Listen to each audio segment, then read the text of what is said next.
strategy, and you'll see some of the results in our presentation today. John Nerdlich is leading a new group for us that is focused on really solving the power supply and demand problem that we have, and ensuring that we're going to be sustainable for the long term. And you'll learn a lot more about that coming up here. And recognize that we're in the community, and we want to make sure that we are good members of the community. So we're going to care for our communities through active engagement. So with that, turn the mic over. Yes. All right, thanks, Ty. You heard Ty talk a little bit about core customers and non-core customers, and this next slide really is a visual of who's a core customer, who's not. And under the core customers, that's the residential customer class. You all here in the room tonight. In addition, our irrigation customer class, and each one of these areas, they each have their own rate schedule that's different and unique for the customer class. So residential is rate schedule 1, irrigation is rate schedule 3, general service, small commercial is rate schedule 2, and large general service, large commercial is rate schedule 7. Those comprise of our core customers. The non-core customers, industrial is rate schedule 14, large industrial rate schedule 15, and ag processing is rate schedule 16. And then there's some other ones listed there as well. In terms of rates, the key, I think, attribute of a distinction between the core and non-core customer is the core customer receives benefit from the non-core customers of paying a higher rate in comparison to their respective cost to serve that power. So especially residential and irrigation customers, we benefit from the non-core customers paying a higher rate that then flows in through our rates as residential and irrigation customers. So be able to touch on that a little bit later through the presentation, but anyway, that's the slide on those customer classes, different rate schedules, and the next slide. Oh, question. Do the data centers fall into the industrial or core? Yeah, that's a great question. It really depends on the size of their load. There's some that could be in industrial. There's some that are large industrial, and the size is between 5 and 15 megawatt is rate schedule 14, and anything above 15 megawatt is rate schedule 15.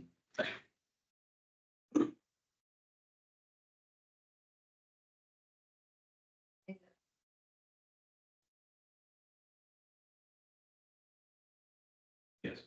Yes. Yeah. So the question was if the data centers, if any of them we're talking about, are running AI processes, and short answer to that is yes. And we anticipate that there will be more of them that are doing that in the future. We're hearing a whole lot about data center growth and the fact that AI is a significant driver of that growth. They consume an awful lot of electricity. They're tearing down our dams. Where's all this electricity coming from? The question was, they use a lot of electricity. Where is the electricity coming from? We're actually going to get to that in the rest of the presentation. So we'll provide a little bit more detail to that. But yeah, they are a large user. We're going to see the results of some of that, some of the graphs here. Good questions. Thank you. It's a great segue to the next slide here. So this is just a snapshot of our 2023 revenues as built, retail revenue, and it's broken out between the various rate schedules. But before I touch on some of that in the table there, the information up top is our meter counts, and although it says customers, it does say both customer and meters. It's really our meter count. So residential, we have 41,776 meters that were active, and this is as of year end. So it changes throughout each month, but as of year end, that's where we stood. Industrial meters were 281, commercial just under 8,000, and the irrigation meters were just above 5,000. In terms of revenue, in comparison to energy consumption or kWh, kilowatt hours, you see that broken out.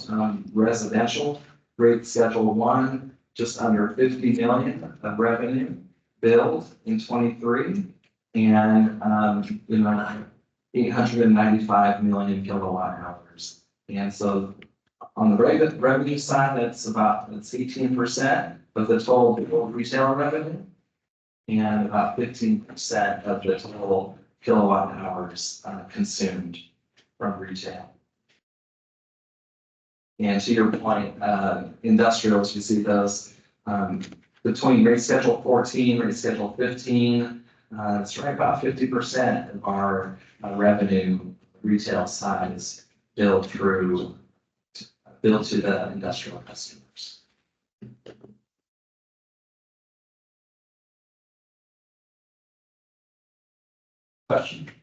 Question, yes. Is that 100% on the last slide here?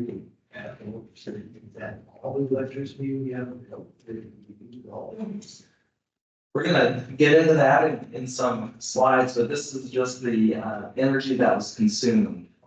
Yeah, and then So we'll go on to the growth and John? John. So this slide is showing growth both on a historical basis and on a forecast basis. So that line right down the center is the difference between forecast and historical. And what we're showing here is by year, so it's an annual look, and left-hand axis is average megawatts. So this is a relatively common way to summarize a lot of numbers in an easy to digest fashion. I'm going to slice and dice this a few ways that may make it confusing, but I don't know a better way to describe the growth in time periods than to talk about it this way. So I'm going to divide it into 3 time periods. The first is that 2008 through 2018. Then from 2019 until 2024, and then 2024 through 2025. That's the pure forecast period. So in 2008 through 2018, the growth on the system was approximately 3.7% on an annual basis. And over that period, you have an average megawatt of 471 average megs. In the next time period, so that 2019 to 2024, that increased to 625 average megs, and the growth rate increased 4.31%. In the forecast period, so starting in 2024 through 2035, we're forecasting in that period an average annual megawatt of 950 average megs and a growth rate of 3.6%. So you notice that very near-term historical periods where we have seen almost a percent greater in growth than we've had historically and that we're forecasting. So the very near term, we've seen our system grow at a very quick rate.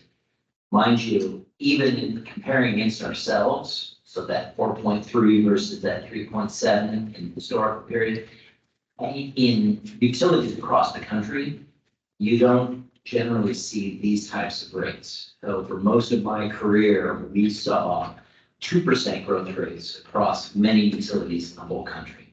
So anytime you saw a utility growing at 3%, it was an eye opener. Well, what are they doing there? What's going on? Usually it was associated with large industrial growth, and that's what I'll go to next. Talking about core and non-core customers. In that first period, 2008 to 2018, the breakdown between core and non-core was almost exactly 50-50.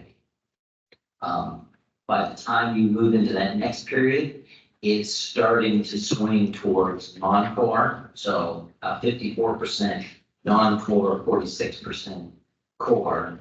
In the forecast period, our expectation is that it swings 2/3 non-core, 1/3 core. And that the large industrials in the forecast period will make up 90% of that non-core load. So the driver are the large industrials in our growth, and our growth will be switching from a mix of 50-50 to mostly large customers. So, question? Yeah, I noticed that the losses on the bottom there is not less than the first time period, but more the second period. What changed? An estimation technique and how we estimated them. What's assumed in the forecast is approximately 4.7% loss. And in the past, it was actually measured, the two measuring techniques in that period of 2015, 2018. Question? Large industrial forecast. Jeremy will have to correct me. I believe there's approximately 20 large industrial customers in our portfolio right now. John, do you want to restate the question? So the question was, of the large industrial customers, who are they? Correct? In the future. So right now, in our large customer, we have about 20 customers. Is this correct, Jeremy? That's in industrial risk.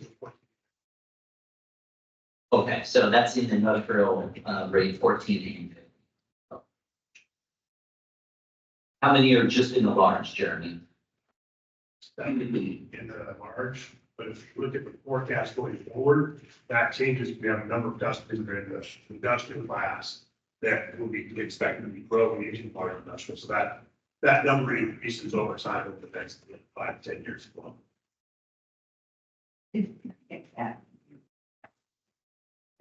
Yes, so Jeremy, who's our large customer account manager, noted that two things. Number one, there's 7 large industrial customers right now. As we move through time, some of the customers that are in rate schedule 14 will grow out of that rate class and move into 15, so that number will increase. One of the decisions we made with the forecast period last year, also to introduce new customers, was that we would only put in new customers who had already signed an agreement and had committed resources to us, and that we committed resources to them to build out the infrastructure for them. So right now, we have about 3,000 megawatts of large customer queue. So those are customers who'd like to come here and set up shop in Grant County. We do not include all of those in our forecast for 2 reasons. One, some of them end up going and doing business somewhere else, so they never actually show up. And others, it may just be too long for them to get service, and so they end up not necessarily doing business here.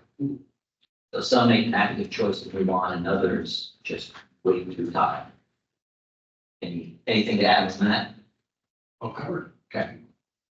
There was another question, I believe. No?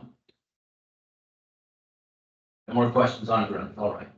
Oh, I could add one, how much excess capacity do we have?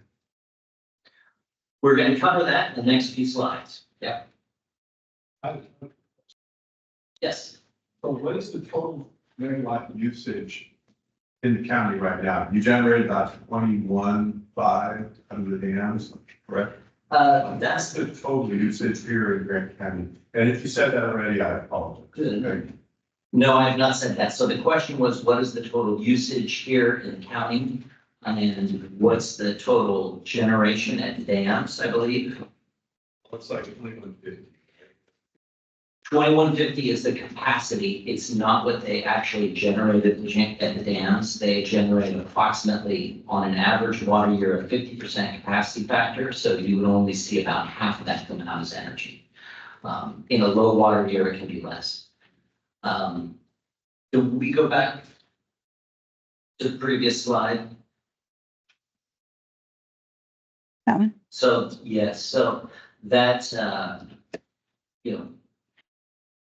5,900 gigawatt hours or 677 average megawatts. That was 2023's usage.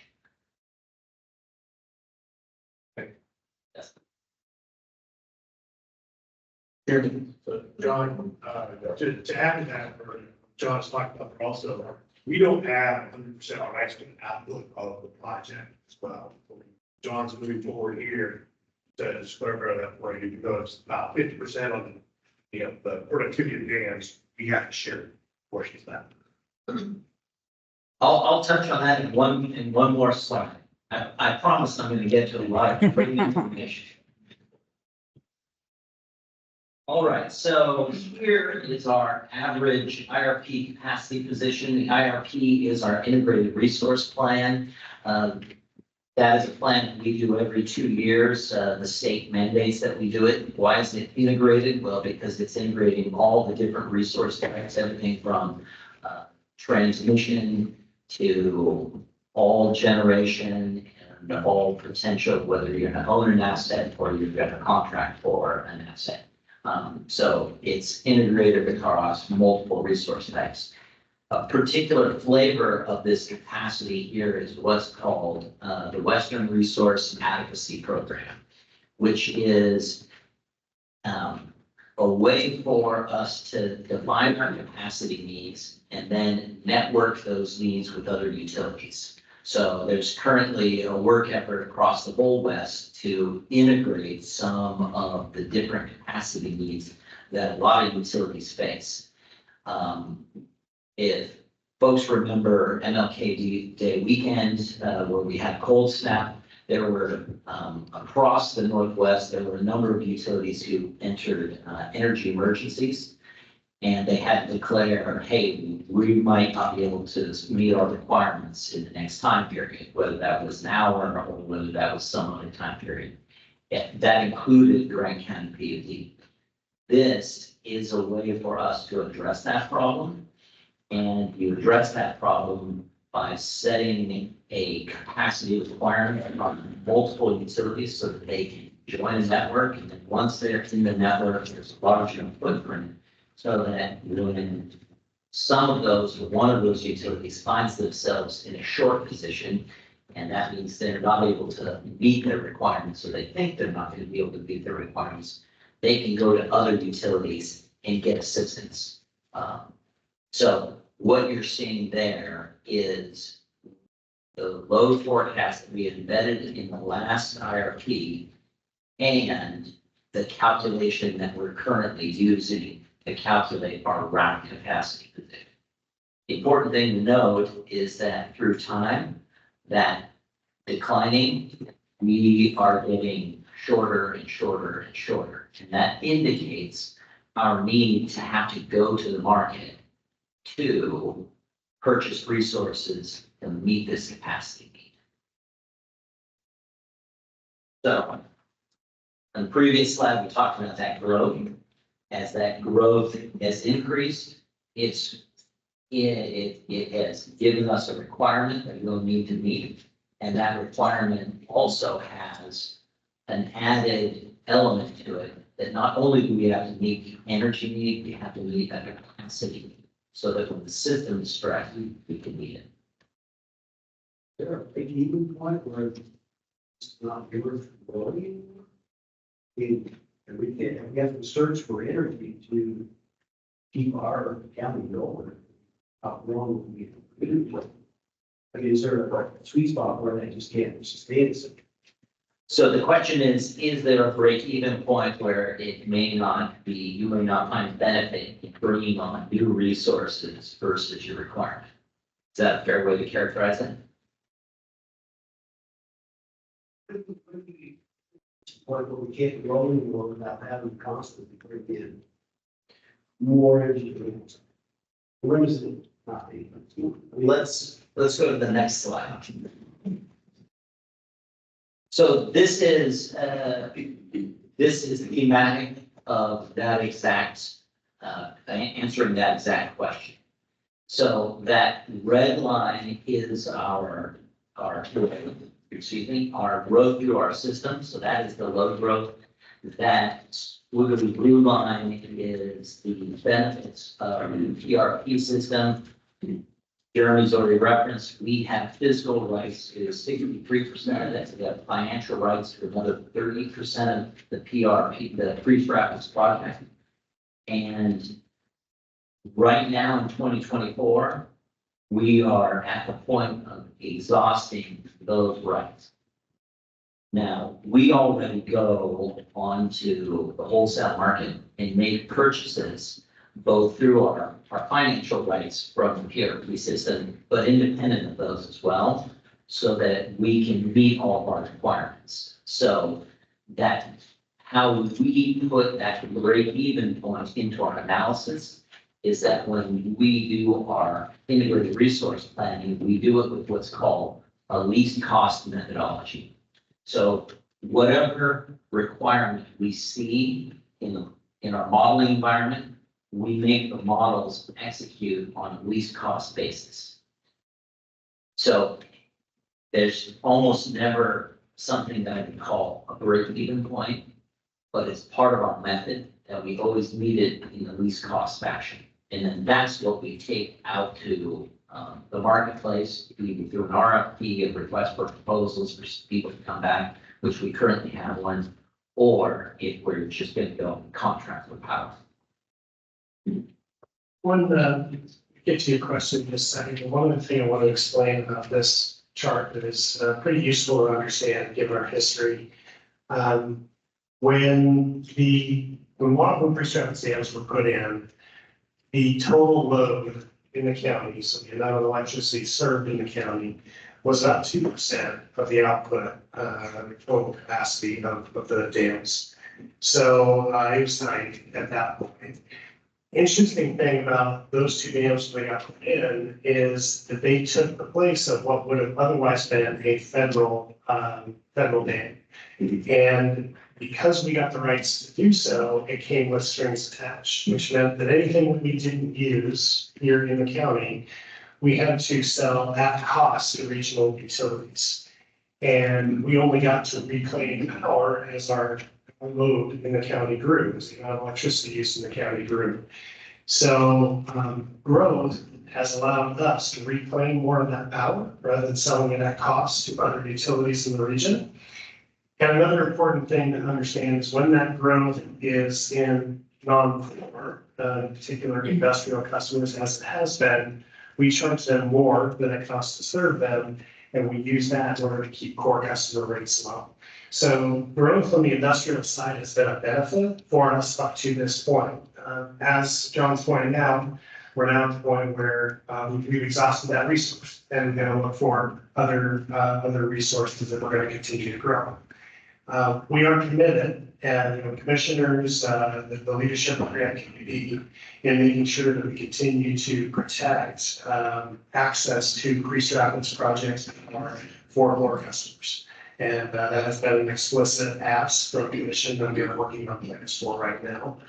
And then as we get non-core growth, that the additional cost of those higher cost resources, generation resources, will be paid by non-core. So I just wanted to add that additional context piece here. So, yes, You said there are more AI coming in. Is that correct? And so they are problems of electricity. So where does that leave the people? sure. So as the non-core loads grow, they will be asked to pay for that growth. The core customers will reserve a priority status for getting pre-strapped project power, which currently is around $25 on a generation basis versus market price of power, which is approximately $90 over 2025 right now. That accurate? Well, I've just read about this, actually, the AI stuff. And I just know that the residential customers in that area, actually, it's back east, were not really happy because they were really positive. It seemed as though they were getting shorted. I'll answer your question, Owen. If you were in an investor-owned utility service area, investor-owned utility would take that load growth on and they would build assets, and then they would charge all their customers for those new assets. And so residential customers would be saddled with the cost of that growth. What we're trying to articulate here is that we're making this division between core customers and non-core customers and provide, at least for the generation costs, the core customers will get a lower rate until the core customers have themselves grown through the cruise practice project. So, and that doesn't happen, I believe, until the mid-2060s. John, we have a question online too. Okay, So what you're saying about the difference is that like you have the core customers and then you have the non-core customers. As the non-core customers grow, they pay for that growth, but it doesn't really affect the costs of the non-core customers, is what you're saying? it won't affect the cost with respect to cruise practice project power, which they'll have a priority to. So I'm not gonna say that there won't be costs on the system, the distribution, the transmission system, which may need to be upgraded through time. Everyone will have to bear those costs as far as, you know, they're part of the system, but on the generation side, yes. Maybe you can touch a little bit, on the fact that, we use cost of service to allocate some of those transmission distribution costs. Yes, sure. So we're gonna talk a little bit about cost of service and how we go about designing rates and determining costs. What I'm referring to is the fact that many, if not all of our non-core customers pay a significant portion of some of those distribution costs upfront. And then we recover the rest through the, the regular process.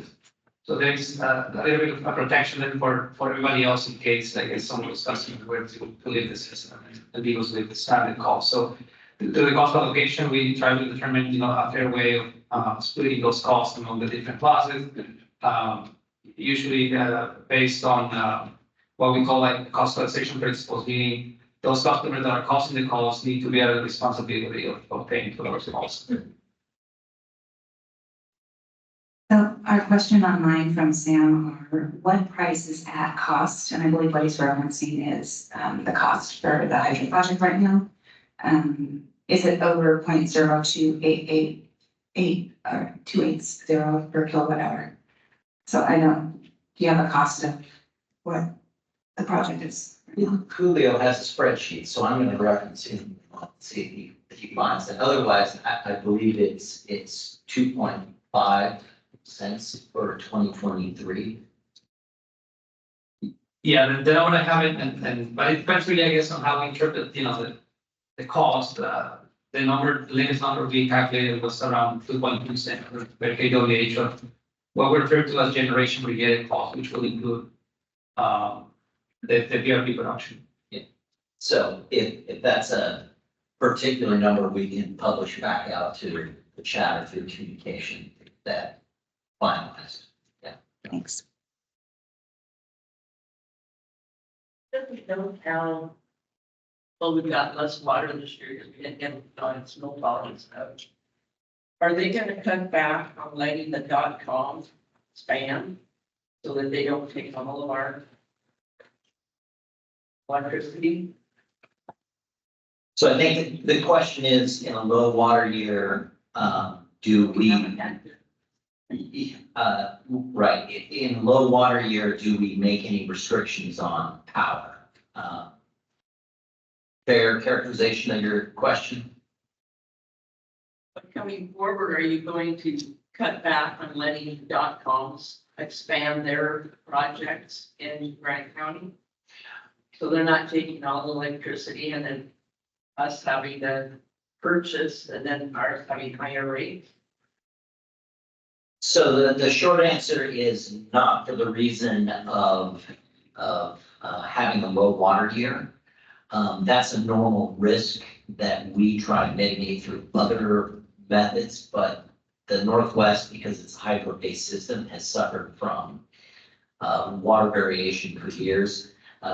We would let the marketplace help make those decisions for customers. If customers were exposed to that and they were willing to bear some of that risk, in low water year, you'd see very high prices. So that may be a price signal to folks to say, maybe we don't want to be exposed to high variability in those prices.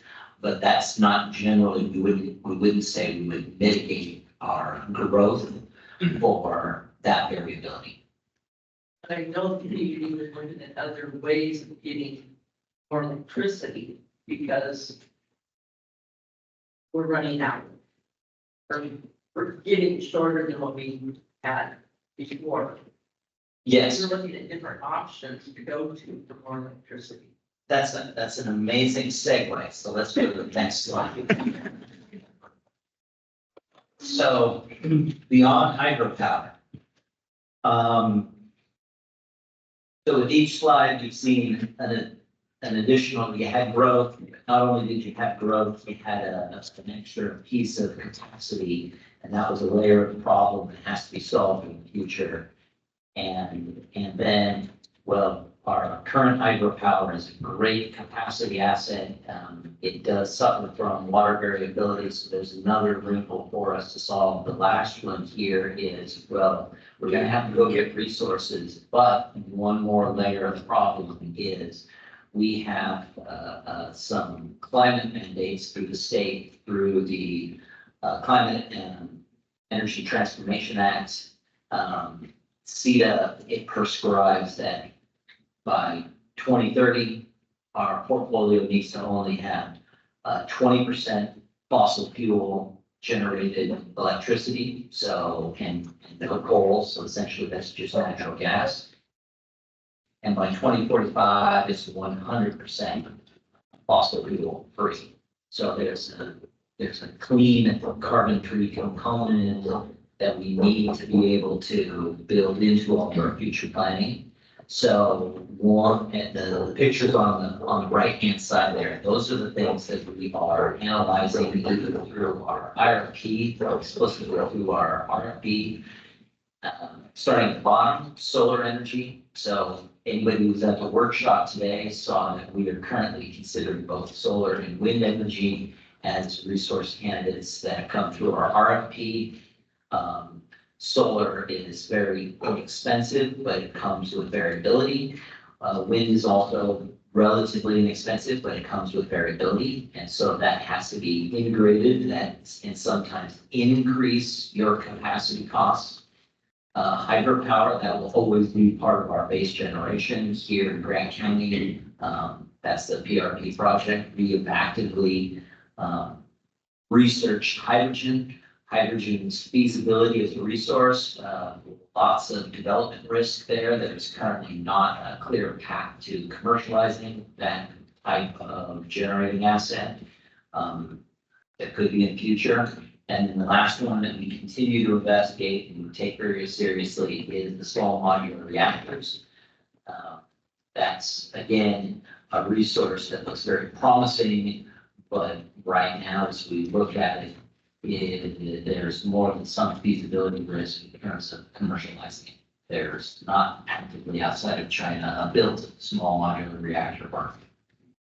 So It's a small modular reactor, exactly.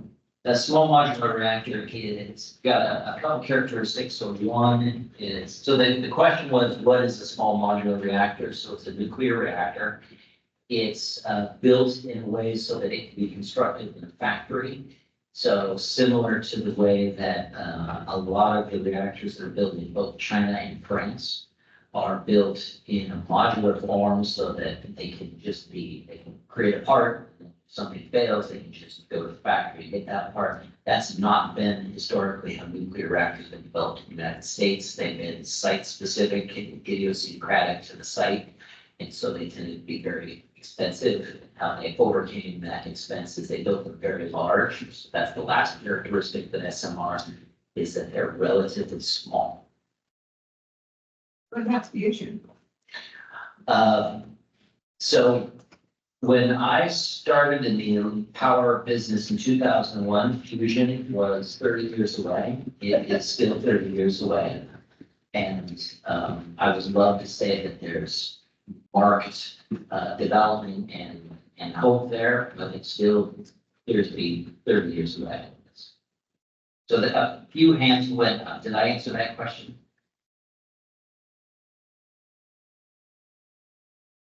I apologize. I might be asking you to be an expert in the world, and if that's not your responsibility. But I think I remember reading that Finland does something, I think, with these modular things, and their cost now for energy is almost zero. They've invested so much in their energy. And I think that's what they were doing, and I'm not aware of energy costs in Finland being zero. I've not heard that before. So that would be something for me to investigate. This gentleman, You mentioned, fossil fuels for energy, you have to be, free, but do we burn fossil fuels? so at this moment, we do not have direct fossil fuel in our power portfolio, but we do have it indirectly as it is burned through the state and we make part purchases, yes. Sure. So would Grant County PUD build these things themselves? Or would you buy from other people? That is one of the questions we have actively researched and tried to wrap our arms around, whether we would be a builder, owner, operator, or whether we would just be a turnkey owner, operator, or whether we would be a partner, or whether we would just be an operator. Yes, so we're considering all the variables there. I think this gentleman was first. Why are you not considering pump back storage and also power with there's when you do in the power? I believe the question is, why are we not considering pump storage? Pump back storage. So like banks lake or something. So in the latest RFP, we got a number of pump storage projects that came in through that process, and when we evaluated them, they weren't as economic as other projects. Now, that doesn't mean that if we got the right project presented to us and the economics look good and we can drive benefits for our customers, we wouldn't consider it. Those projects, when you look pre-licensing, they have a lot of hurdles to get over. If you can get to a project that's already overcome some of those hurdles, so maybe they're either right on the cusp of getting their FERC license or they're even getting a FERC license, they'll tend to look better. But that means investors have to have a risk appetite, and we just didn't see any economic projects versus the ones that we chose to shortlist. So.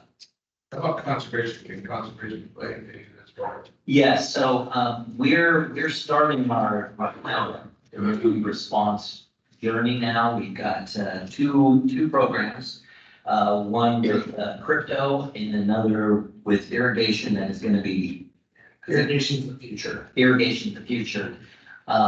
We're also going to begin actively investigating what they call virtual power plants, which is taking demand response programs and maybe distributed generation and trying to find a way to put those things together to kind of mimic what you could do with a power plant. There's power utilities that have, seen great benefits for doing that kind of work, and that would be, some of the work that we'd be doing in that space. That answers your question.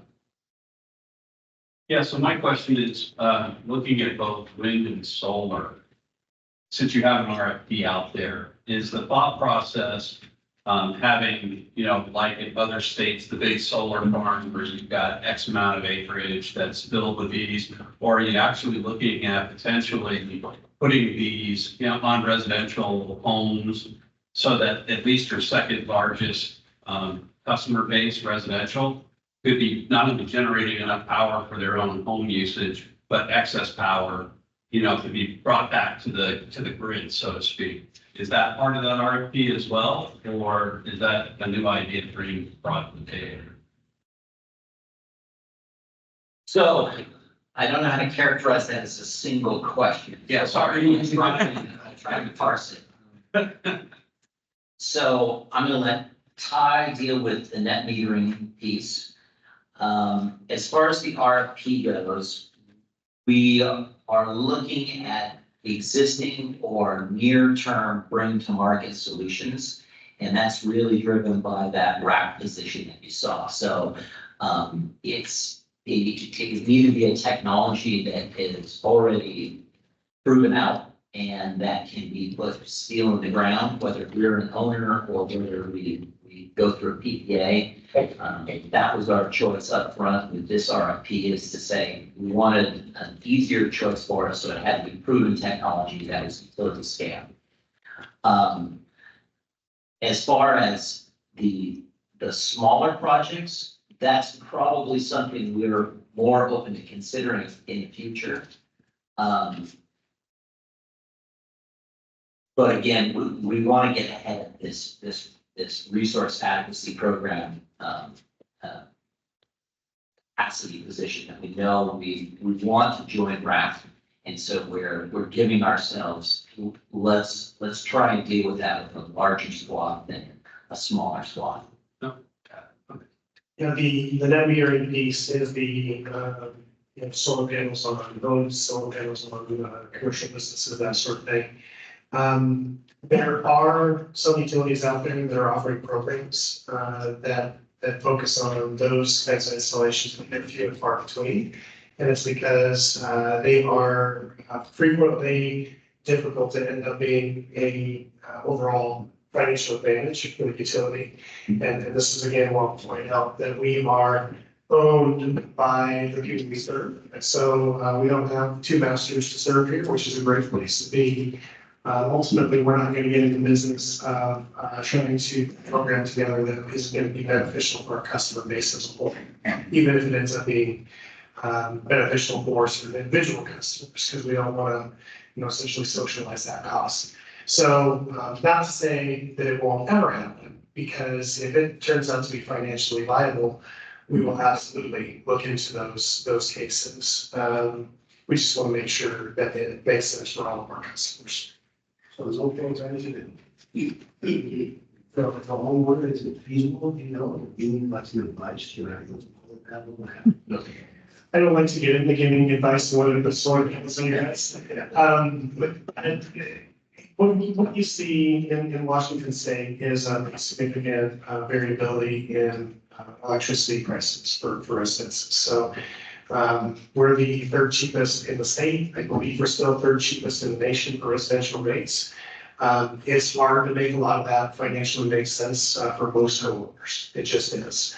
If you are a customer of Puget Sound Energy, it may still make sense. The other thing that has been happening over time is that when solar programs started getting offered up by the state, there was a massive subsidy to those to the tune of 54 cents per kilowatt hour produced, where our rates right now, all in for residences, are about 6 cents, a little less than 6 cents a kilowatt hour. So the state was making a lot of that end up being beneficial for those customers that wanted to take advantage of it. And those incentives have gone away over time to one where there is no payment anymore in Washington State for a kilowatt hour basis. There are tax incentives as well as financial incentives, but those have gone away over time as solar's become cheaper and it's just changed the dynamic. So that being said, this is not advice on what solar panels in your house. How's the technology coming along for power storage? So like generating electricity during the night, being used by people storage that will be during So the question was, how is the technology for energy storage developing? So in the RFP, we saw tried and true go all over California, desert Southwest, and see batteries, same technology, so a BESS or a battery energy storage system that could be either standalone or coupled with a renewable resource to help modulate its variability.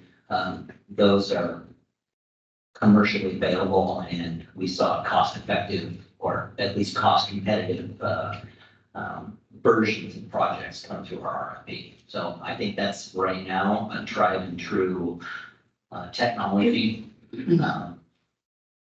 I've noticed also it has gotten cheaper. So every few years they make enough operational efficient changes to it to make it just a little bit cheaper than it was about every 5-7 years before.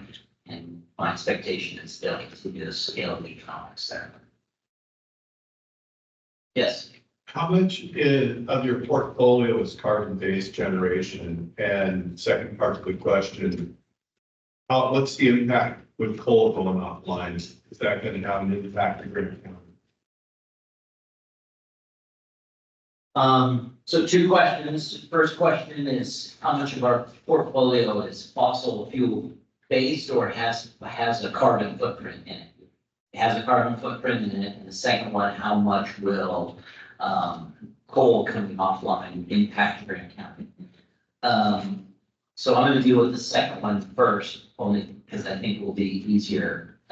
Coal coming out of all the resource stacks and all the markets in at least the West Coast states. There's a calculation made by the regulator to say the carbon footprint of coal outweighs the reliability that those generating assets brought to the electric marketplace. And they've made that as the regulator can. So, it's a political question, so I'm gonna try and just state it like that. The call's been made and that was the cost benefit analysis. So there's probably a reliability impact, but if the regulator would articulate that there was a carbon impact that was greater. But it does impact reliability metrics across all those grids that it's part of. The second question, or the first question on carbon footprint, so we have a unique way that we mitigate our water risk in that we commercialize our rights to the pre-strategic projects and sell them to partners. So our power portfolio will look almost exactly like the same carbon footprint in the marketplace, even though we have physical rights to the pre-strategic project. And that's just the method that we use to mitigate that water risk. And it's we found a way by mitigating that water risk, entering the marketplace to sell slightly the project. Our carbon footprint looks just like the market, but we mitigate the water risk. And if you want more details on that, we can talk after this. We'll get quite complicated. To back up just a little bit, we talked about storage and excess energy. And what comes to my mind is glass factories have to ensure energy has absolutely no interruption. You probably are aware of that, like for 50 years, they can't stop. And so they store energy in a kinetic way by those fields. Have you looked at that? I've not looked at that. If you have a reference, give me after, we can put in our research, you can look at. I will say most of our customers that have a need for 100% uptime or very close to, they have their own on-site backup generation. And in most cases, that it's a big diesel generators.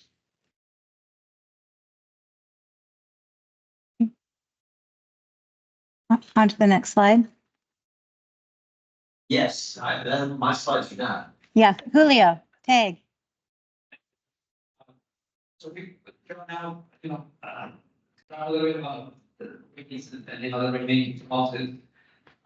The slide that you see on the screen, shows you the rate increases that, Grant County customers have experienced, over the last 10 years. And, if you check your last bill, probably you see, the latest increase that went into effect, April 1 of this year. There was another increase implemented last year, the same date, April 1. But prior to that, for 5 years, there was a zero increase to our retail rates. The process that we follow, of course, was determined by the remaining policy the commission approved back in, if I remember correctly, 2017, 2016 timeframe. And the process now, the commission determined a new resolution, a new remaking policy that will be implemented at the end of this year, and that will cover, in our opinion, perhaps the next 5 years, starting in 2025. Yes, we have a question. Could you do us a favor, because it's really hard to read that color coding, as it relates? Could you go through the graph, because it's real simple to see that it's all gonna increase, or it's increasing? But like, the very first one, is that residential, the gray, or is residential the black in the back? That's all I'm asking for, is just a clarification on the colors. Yes, sure. Well, I agree that the graph itself may be difficult to read. However, if you have access to the presentation, which has been posted online, in the appendix, there is a table, the data that shows exactly, I guess, the percentages for each of our retail classes. I'm looking at the table right now, and most of the increases have been in the 2 to 3% range. Over that, that 10-year period that I've been referring to, with that exception between 2018 and 2023, when we had a 0% increase, all of our retail classes. But just to run through it real quick, the first one is residential, second is small commercial, the third is irrigation, the fourth is large commercial, the fifth is industrial, the sixth is large industrial, and the last one is ag food processing. Thank you, Ty. Okay, so moving to the next slide, please. The way that we approach, the cost of service study, the remaking process is through the use of tools. One of them being what we call the cost of service study.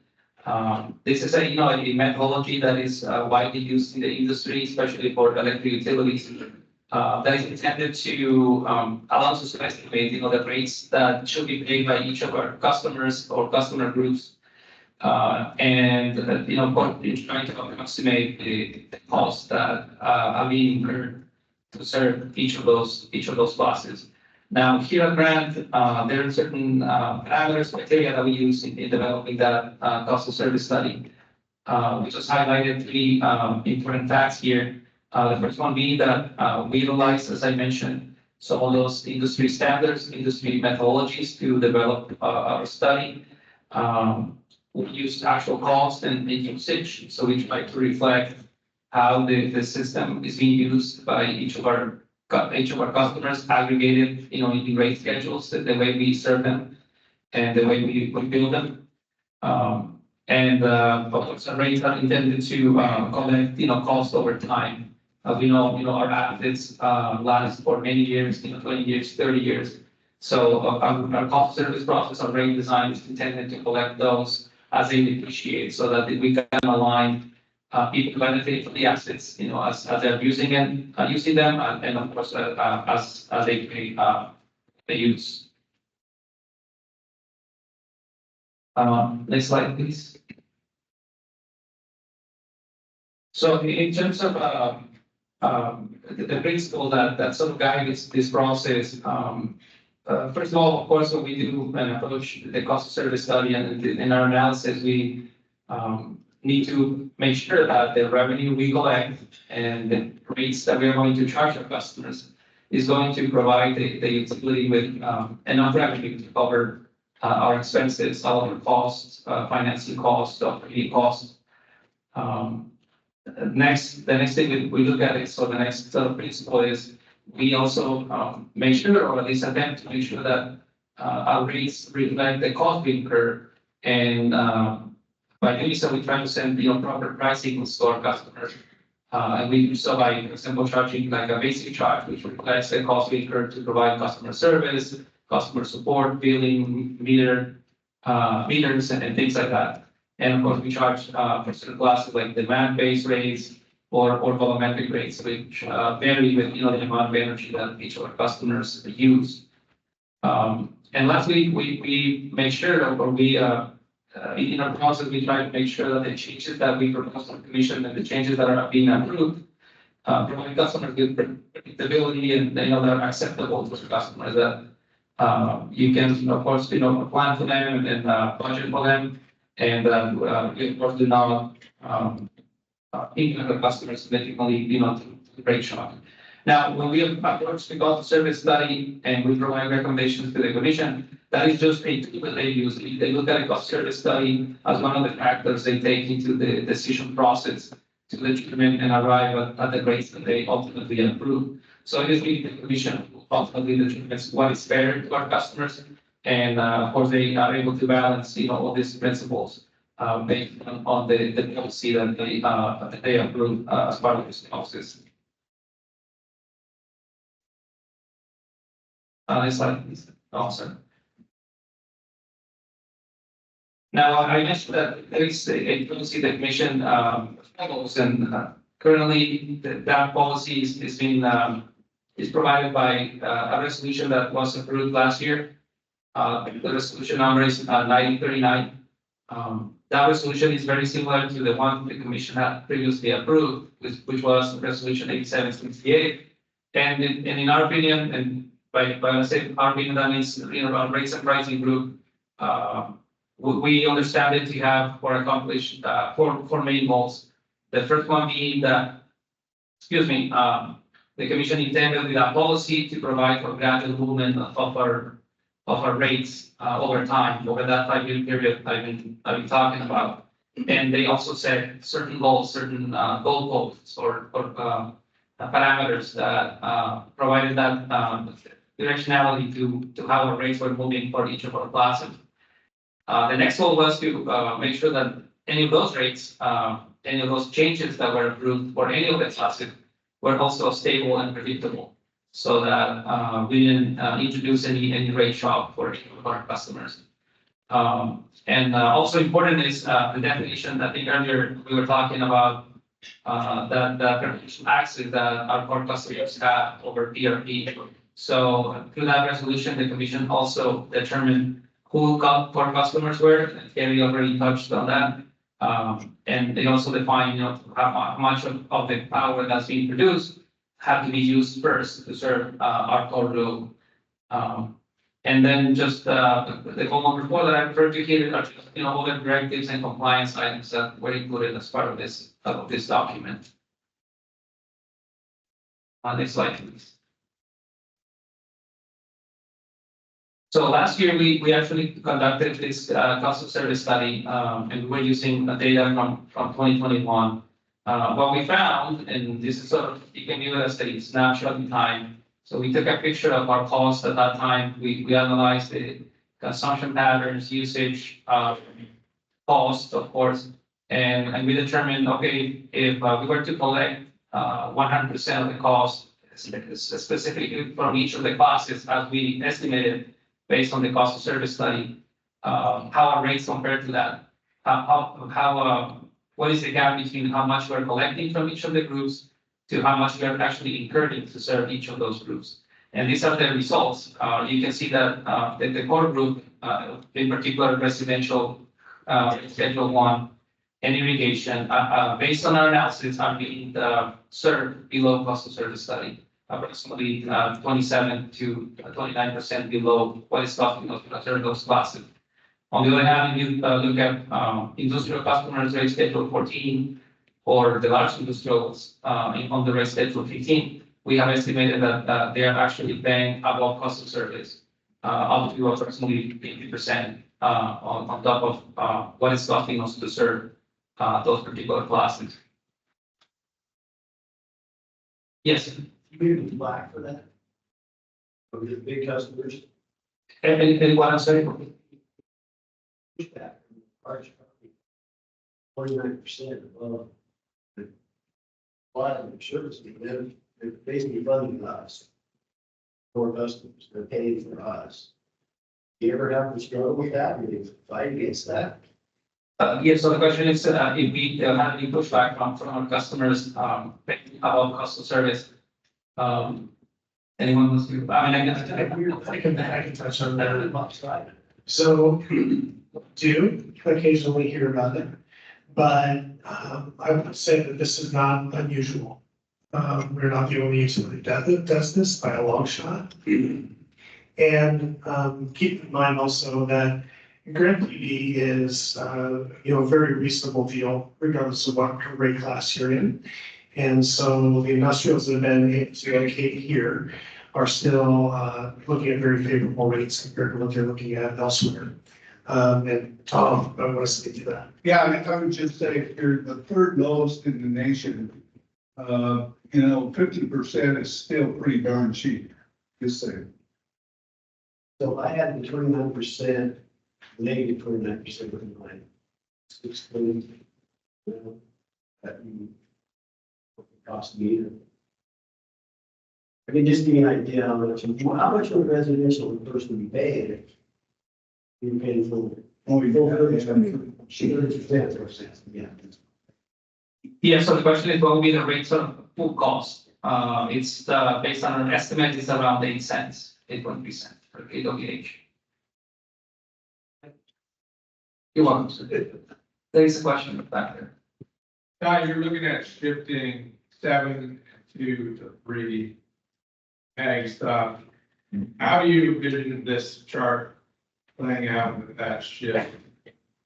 Yeah, Roger, thank you. Great question. So we're looking at right now an ag rate that goes beyond to the current irrigation rate. And what that would do is it would take some of the loads that currently our farmers and ranchers see that are not irrigation, but still used to serve primary production, and shifting those into a new rate. And the intention behind that would be that it would be a favorable rate compared to what 2 and 7 end up being long-term. And 2 and 7 are the small commercial and large commercial. So longer term, you're gonna see another bar here. And I anticipate, and this is yet to be decided, okay? So we're in the middle of having the discussion with the commission about this. But given that we're looking at it being a favorable rate, it might be somewhere between 0 and, the 30% you see for irrigation here. 2 is still envisioned at this point to be a core customer, so not a lot of change there.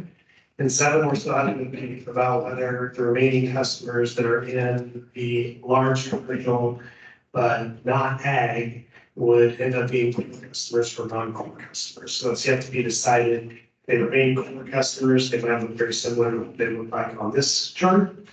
If they do not end up being core customers, they can end up being somewhere between even 0 or a little bit above cost to serve somewhere. Is that helpful, Roger? Thanks. Don't these corporations get a lot of incentives when they come here? I mean, isn't that maybe part of why they don't complain too much? I'll speak to that a little bit, and I'm only gonna speak to it a little bit because I'll get over my skis in a hurry otherwise.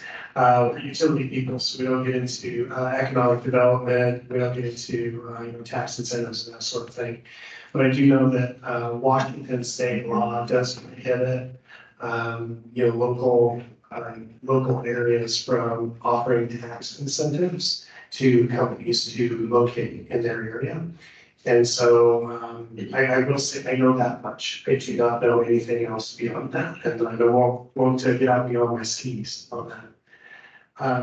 Andrew, you had a question? Yeah, I was just curious what the percentage of core customers versus non-core customers is, because I'm just curious to know if 80% of Grant County is core customers, then would giving 80% of our county a great deal. I'm just curious what the percentage of core customers are about. Can you speak to that one, Neil? Yes, 1 second. I would say that it's pretty high because 90+% of our customers, by customer count, are going to be in those 4 classes: residential, small, general service, irrigation, and large general service. Yeah, and of course, it depends on how you measure it, but if you're talking strictly number of meters, or if you're talking about people, it's pretty high. If you're talking about, the amount of energy used by customer, it ends up being much more split, because industrials and large industrials use about 45% of our current output. Yeah. So with the large industrials, are they negotiating long-term lodge rates? And what I mean by long-term is greater than 12 months. Not at this time, but that's something under consideration, that we might move to a contracting regime where with some of those large customers, we'd be willing to lock them into a long-term contract, but it would be at a specific price. Thank you. Slide, how much would it cost to produce the use? Living lots? Can you restate the question, sorry? Well, we're looking at this base, slide 7, customer accounts that everyone used. And just, I just wonder what it would cost us to produce that much. Can you touch on that a little bit? Well, I guess it depends, how you approach that, but in terms of revenue, from retail customers, we build up about 170 million. So maybe you can use that number to approximate, what it costs to serve, the retail load. That counts the generation, but not the transmission and disconnect shipments. Next slide might help. Next slide will help on that one. Ready, somewhere? Yeah, another great segue. We're doing good. So coming down the home stretch, 2 more slides, and I'm gonna bring this on the last 2. So this slide is a great visual to look at for every dollar a customer pays the PUD as part of their bill. What does that dollar go towards? And so 61% or 61 cents on the dollar is attributable to the generation of producing that power.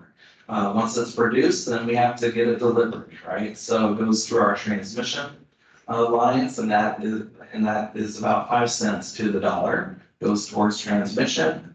Then it goes through our substations into our distribution system, and that's 24 cents on the dollar goes towards distribution. And then the bottom right is our administrative and general customer service, and that's a picture of one of our newest CSRs, customer service reps. She's doing a great job for us, but 10 cents on the dollar goes towards administrative and general. And so this graph, you'll see in the fine print, the dollars associated with those percentages, and those are based off of 2021's cost of service study. And so Julio and team are updating that cost of service. So currently But yeah, these are based off of 2021 numbers. Yes. 2 years ago. When I was covering the PUD, there was quite a bit of discussion about upgrades that were gonna be needed to like substations and transmission lines and distribution, and there were pretty big numbers. When we start getting into all those projects, is that gonna make a difference to how much this stuff costs? Yes, but short answer is yes. Julia, Just a comment on that, yes, eventually, the rates will be reflecting, those incremental costs. The point I would like to make is, sorry, I still speaking. Right. That we need to translate first, the cost of the assets to what we call revenue requirements, so we don't collect all the costs, of a project, in 1 year. I mentioned that we sort of spread it over the life of the asset, so it cost us 30 million, just to put an example, and it lasts 30 years, roughly. I mean, it's not exact one, dollar by dollar, but we will assume that, we have around 1 million that we'll collect per year for that particular asset. So depending on the nature of the project, of course, if it's O&M, if it's capital, it varies, but there is a conversion that happens, from an asset to once it's actually collected through our rates. Is to spread the cost so that the impact of anyone there is the. They have the effect of doing exactly that, yes. Yeah, we also keep in mind that the benefits that are provided by those assets are spread out over time as well. And so it makes sense that the customers that are paying is also spread out over that time. The other thing I'll point out is a lot of those system improvements are ongoing.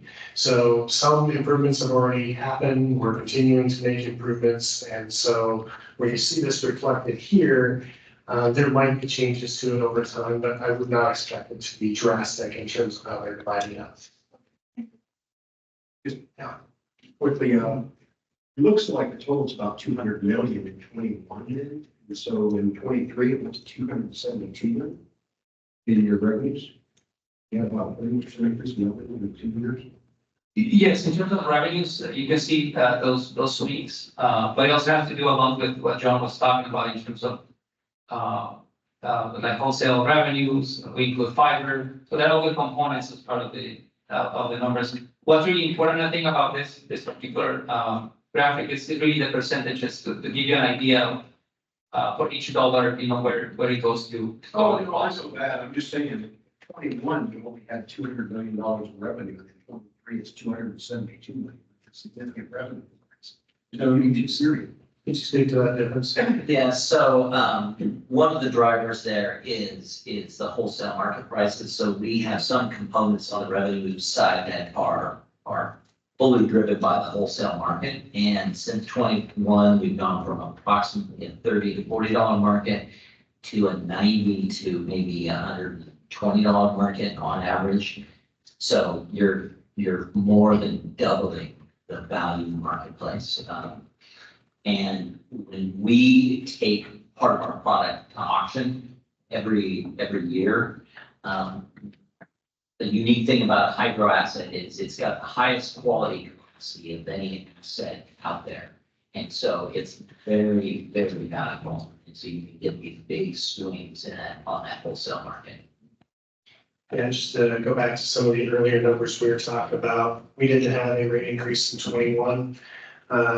Didn't have a rate increase in 22. In 23, we had a 3% rate increase.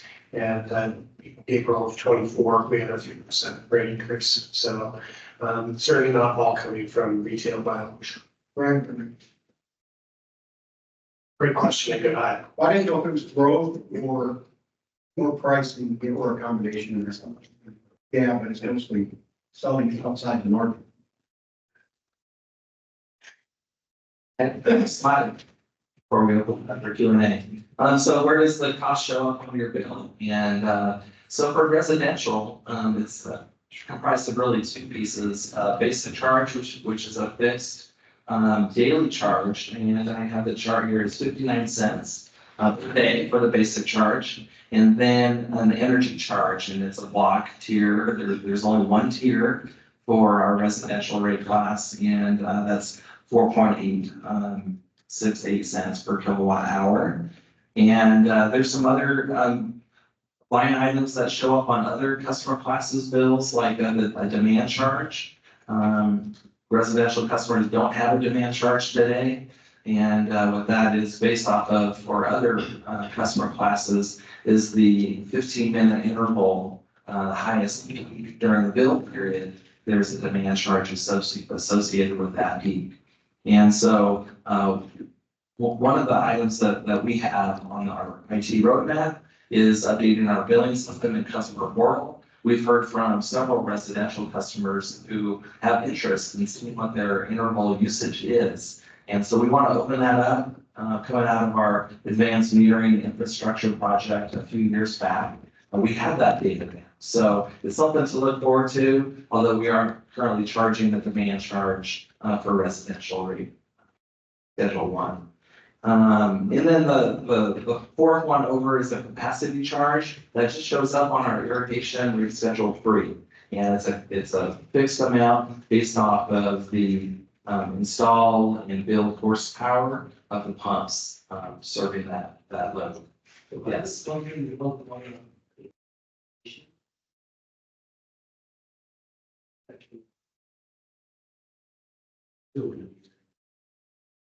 I think that's the question is if you're pumping out of the lake for irrigation at your home, that believe would still fall under rate schedule 1. What is the capacity charge? Yeah, great question. How much is the capacity charge? It's 2 tiers. And so the first 75 horsepower is billed at $2.86 per horsepower. And then if it exceeds 75, anything above that is billed at $2.62 per horsepower above the 75.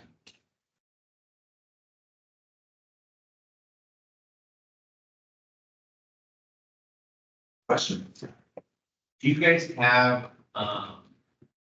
plans to go to any kind of time of use? Meant to mention that currently we don't have time of use rates. Definitely is something that we're looking at. We don't have any definitive plans soon to implement time of use, but it's not off the table. We're talking about it.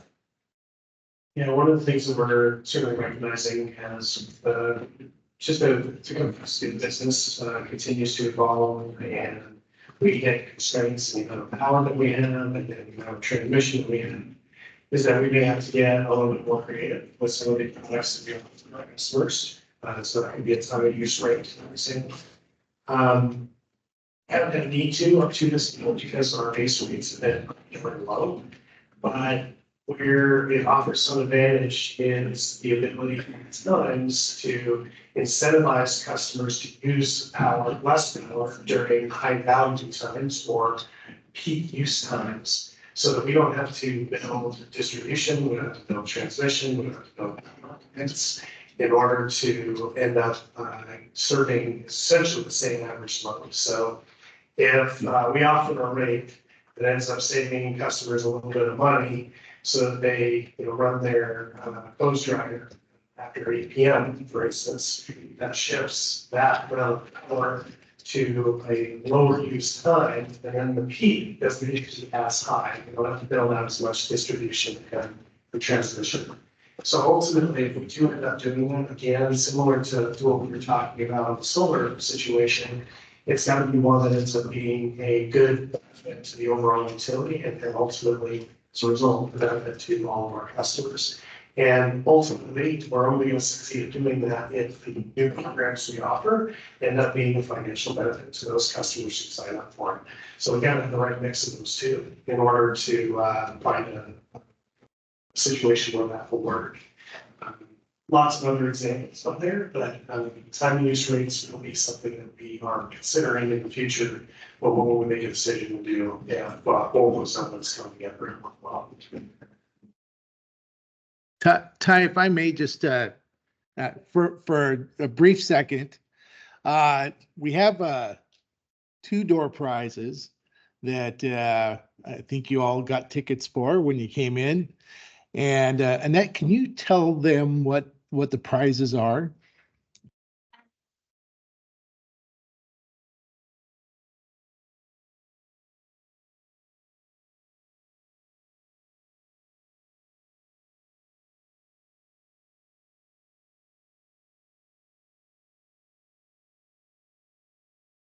Great. So we'll do a door prize drawing now, and then we'll do one at the end of our meeting.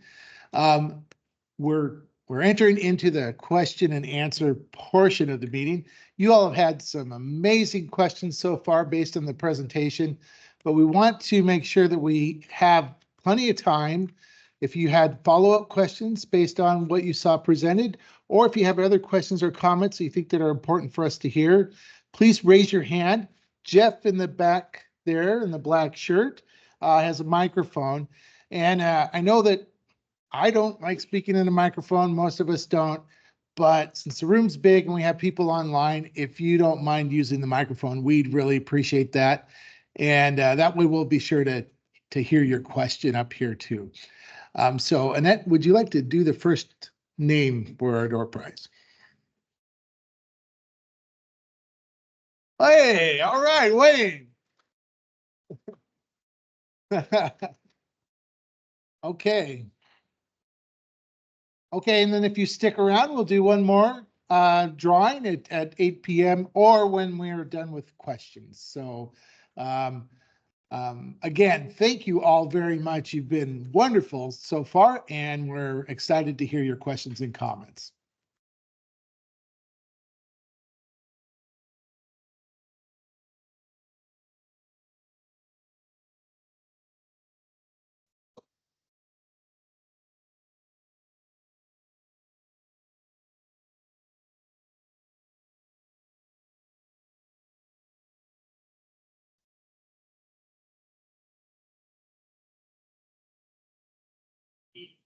We have at this point, and so one of the things that we are working on right now, as an example, is a demand response program for miners, and we talked about that a little bit earlier. But part of the reason that exists is that there's really two sides. One is purely financial. So when we get tons, when wholesale prices end up being very high, rather than serving crypto miners, we can offer to them a little bit of money to ramp down, and we can use that we would have served them with to sell on the market at a much better price. And so there's a financial incentive to that. There's also a reliability incentive to that. So at times, if we do end up with a significant peak, we've got reliability concerns, we can offer a small financial incentive to them to ramp down the power, and we avoid reliability issues. We anticipate that there's going to be options that are going to be attractive for demand response programs for other customers too. It's just that crypto miners are the easiest ones to start with the pilot on. So, our customers, we may be offering financial incentives to them in order to help us out in some of these situations. That being said, we don't totally want to rely on that to a large degree. And so that's what John's team is working on, solving for us for a good function as well. Yeah, so one quick point, operationally with energy emergency, there is an algorithm and there's a designation of which meters you would not be shutting off, or you would shut off as last resort, so hospitals, et cetera, you can imagine. So there is a decision tree that's kind of fixed in a process, but everything that Ty said is before you get to that, it's all about market mechanisms to send the right price signals to the right folks so that they're making the right decision. That's how the whole system is set up. It's market based. So my question, with ESG reporting, right, becoming more and more important for Fortune companies, right? And we do have some Fortune companies that have their data centers here in Quincy. When it comes to carbon offsetting credits, is there something that the utility can do if those customers, right, invest in this future generation, or future need of generation? Is that something that you've thought about or is plausible?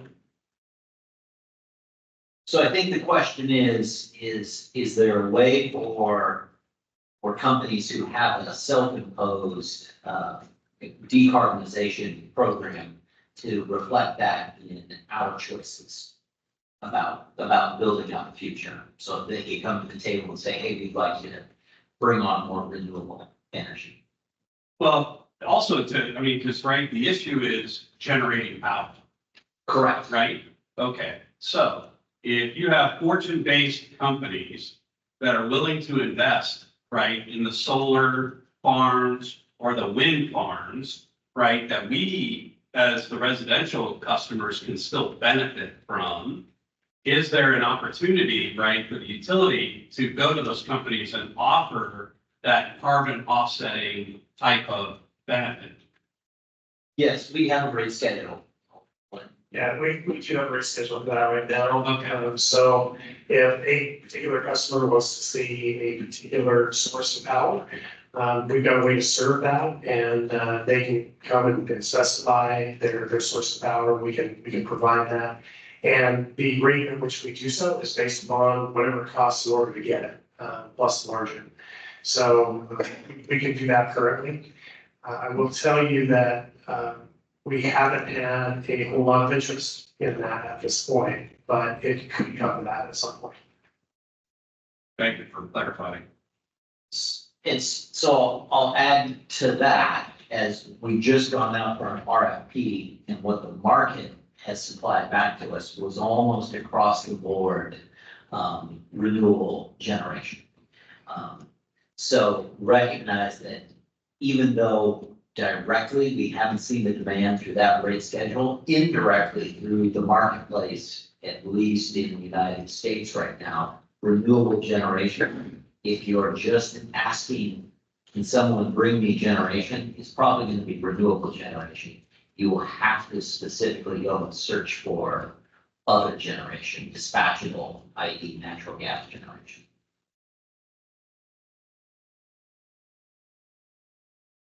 So how much land, when you're talking about solar, building these solar farms, how much land do you have to use in order to have a positive generation or revenue generating farm?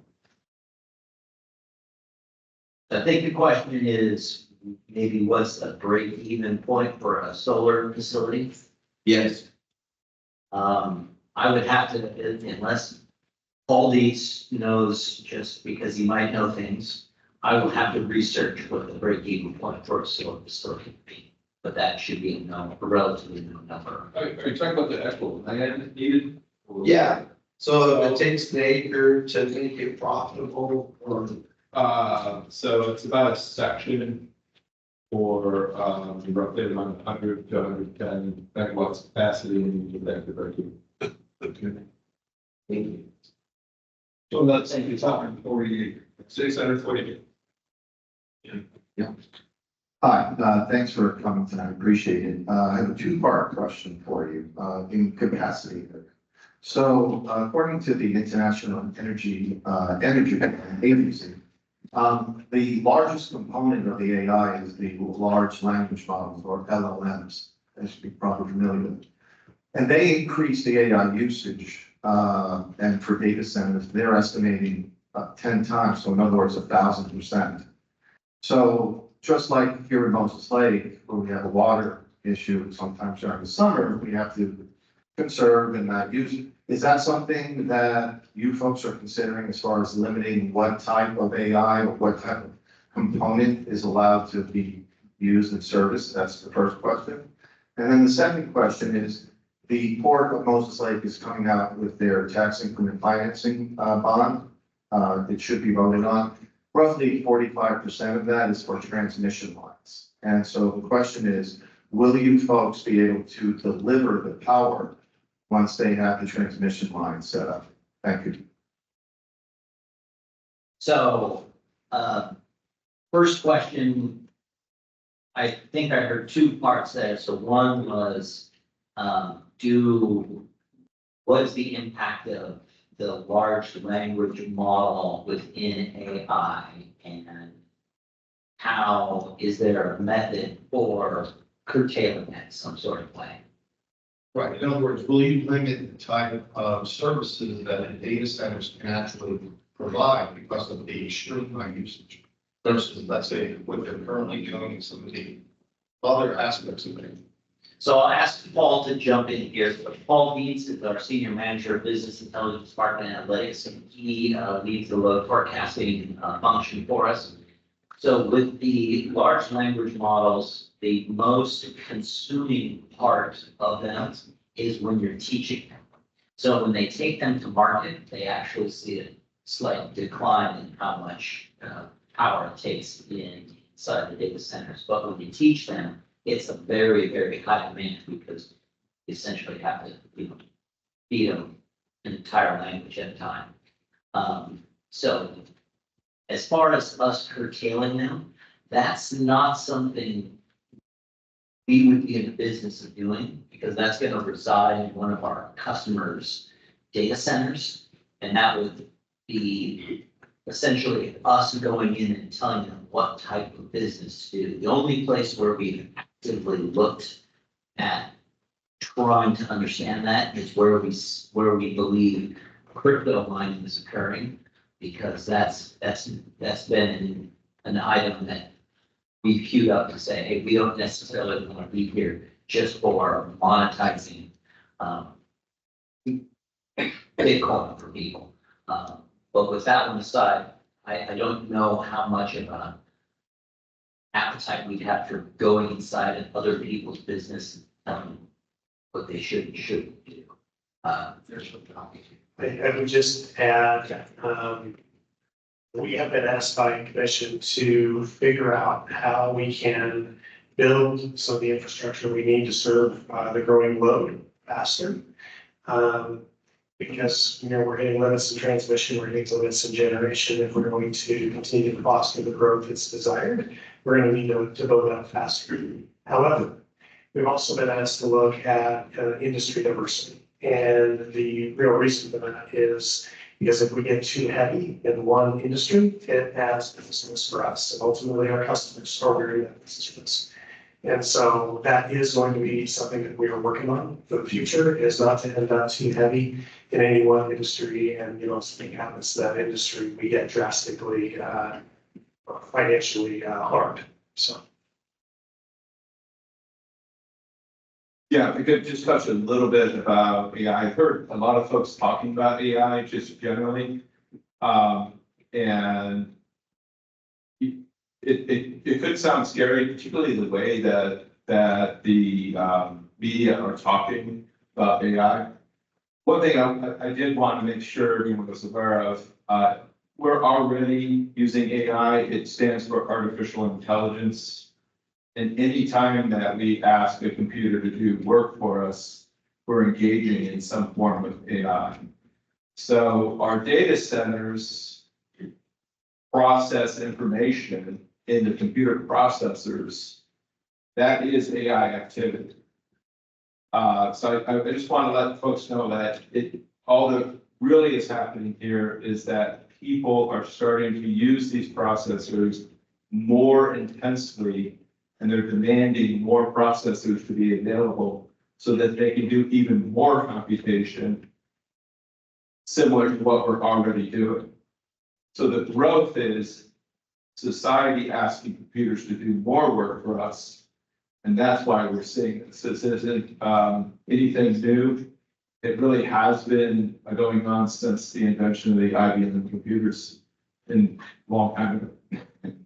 So, that's really what's driving all this. The real question is, do we have enough capacity to serve the needs of growing the data centers in Grant County for whatever purposes, but generally to run computers. Was that helpful? I think so. Sir, your second question. Yes, in regards to the Port of Moses Lake and their tax increment financing bond that is presented coming out. And the transmission lines that they plan to add.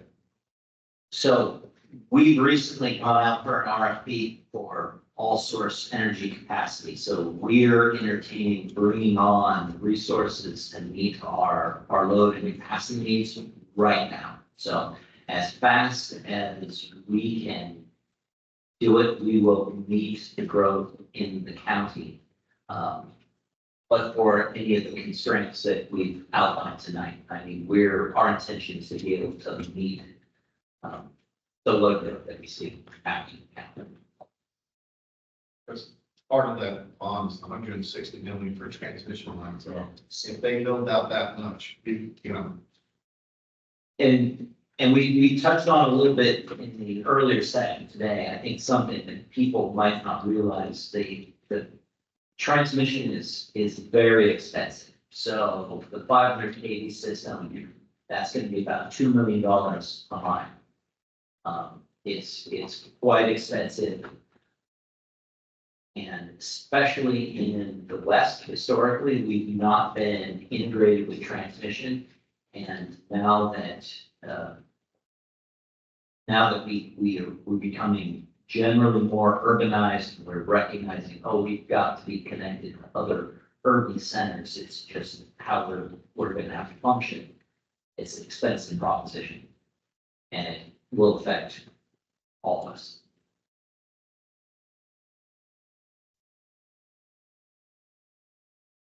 I do have a couple of questions that we received on actually our Facebook account earlier. So, Check the chat. I believe we got covered. and we do have those too. Yeah. Let's go to those. You want to do that one? Okay, so Tom M in the chat, can you explain peak demand and how the 15-minute window works?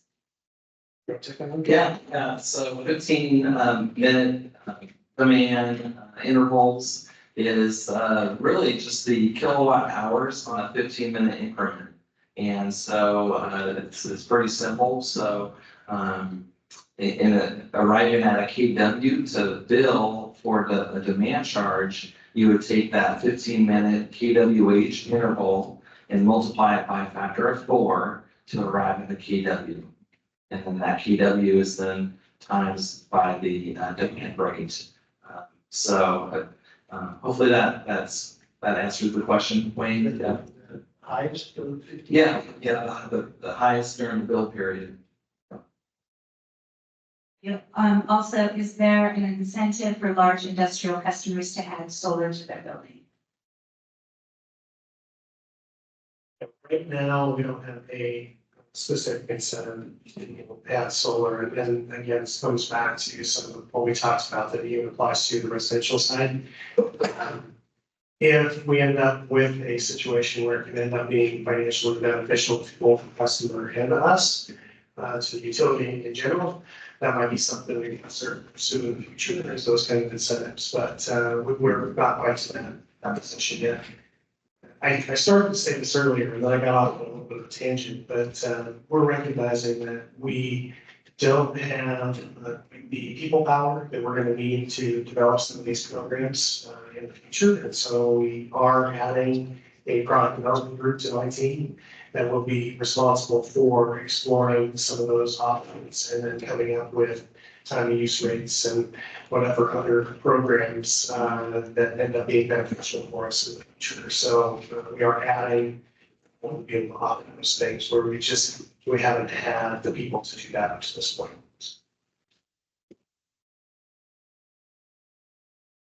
The next one from the chat is, the more work computers are doing, the higher the power demand to cool the CPU. So Grant County is already projected to buy power from elsewhere in the future for the slide.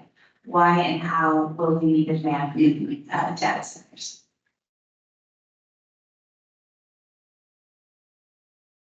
That is a function of the integrated resource planning to take all the loads, data center load included, that gets into that forecast and find what these costs needs to be. Thank you, John. Some of the questions from Facebook have been answered already, such as how soon will, until we are at peak power, and we looked at the breakdown on the Grease Rapids power, and we're gonna go over that line.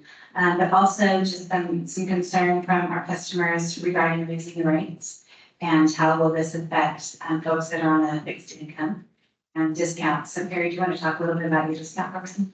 Yeah, so currently what we have is 20% discount for residential customers who are qualified for low income and who are senior citizens or they are disabled. And that's been in place for several years now. We are looking at doing more, and our compliance with CETA, the Clean Energy Transformation Act, does call out provision to provide more assistance to low income customers. And so we need to do more, and it's something that we're looking at, possibly offering a discount for all low income customers, not just senior citizens, not just disabled customers. So in addition to that, we do have our Share the Warmth program that's really funded by customers, and that is to provide assistance to low-income customers who are facing disconnection for non-payment. And whoever arrearages built up on their account, they can qualify for up to $300 per year. They Share the Warmth disbursement on their account. So if you are all interested, I encourage you to give towards that. It's pretty neat to.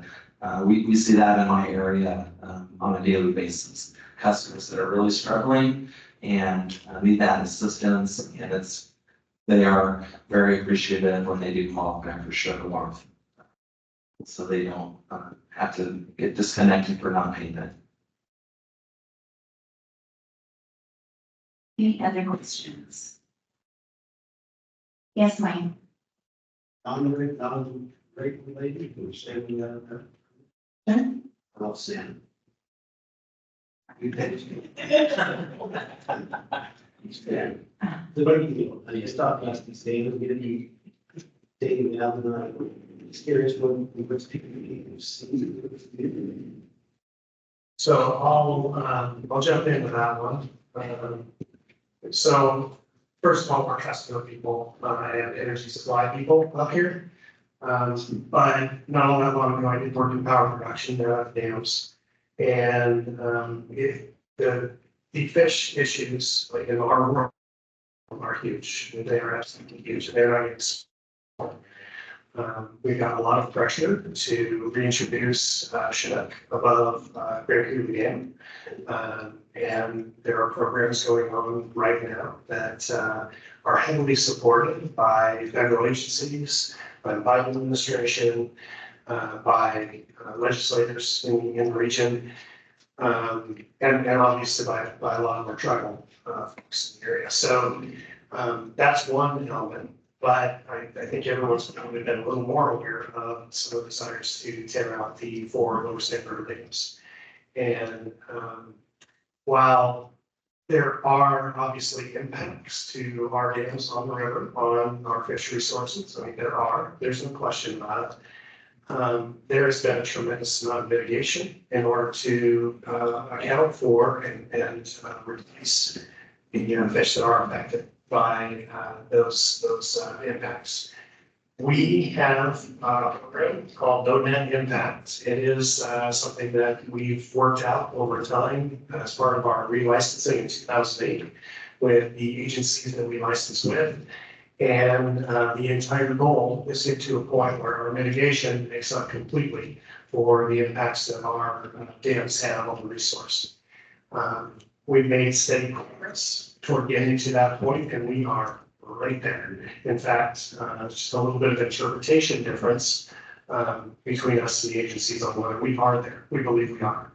So between just significant, very effective fish passage, both the ladders that allow the adult fish that pass upstream, which are highly, highly effective, and fish bypass, and the fact that the downstream migrating smolt can go through the spillway and can go through the fish bypasses that we built at each facility, and they pass through turbines, and we modify our operation in order to ensure higher survival rates through the dams. We are highly effective at being a steward of the resources that we're trusted with.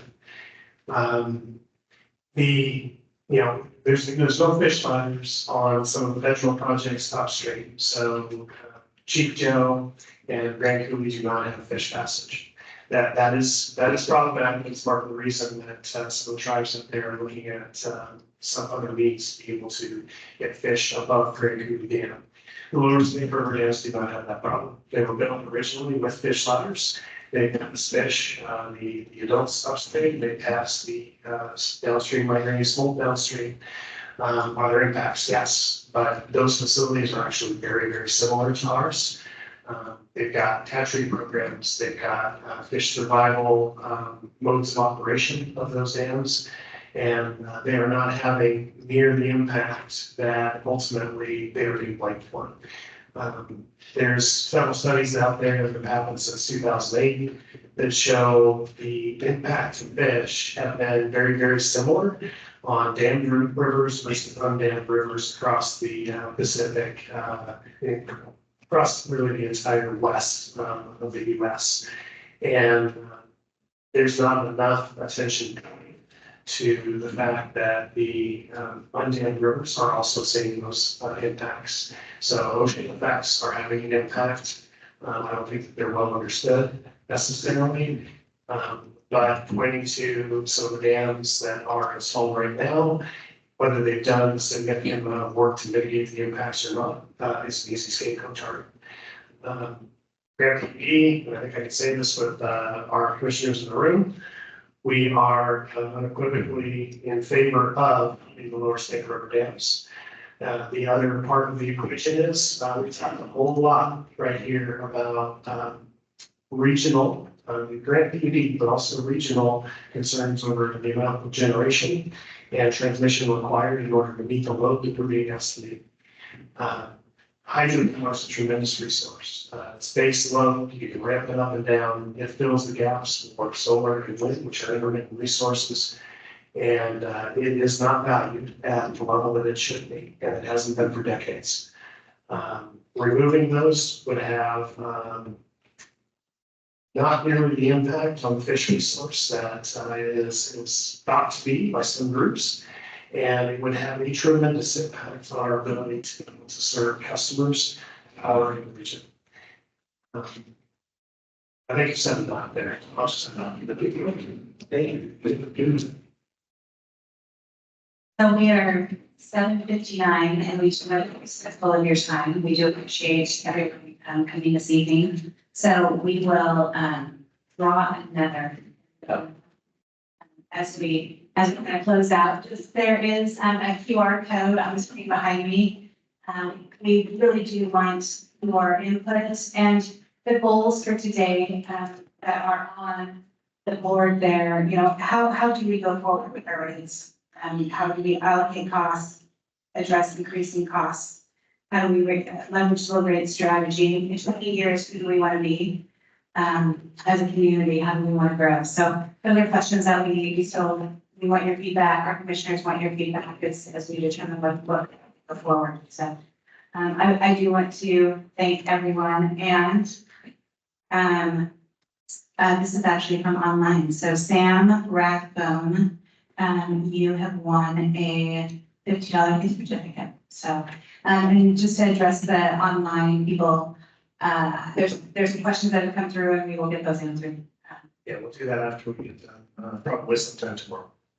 So great. So anything else? Yeah, I just want to thank everybody for coming out tonight and give us your evening. And it's not a small deal. As busy as I'm sure all of you are. We really enjoyed the opportunity to be able to share with you what's going on in our world. You are our owners, and so it's really important that we help you understand how we're serving you. And really appreciate all of the questions and comments that you put too. So thank you guys very much. Thank you. And just, I wanted to add, on your way out, don't leave empty-handed. We have items that you can take and use. They're all very functional, and you already paid for them. So feel free to take one.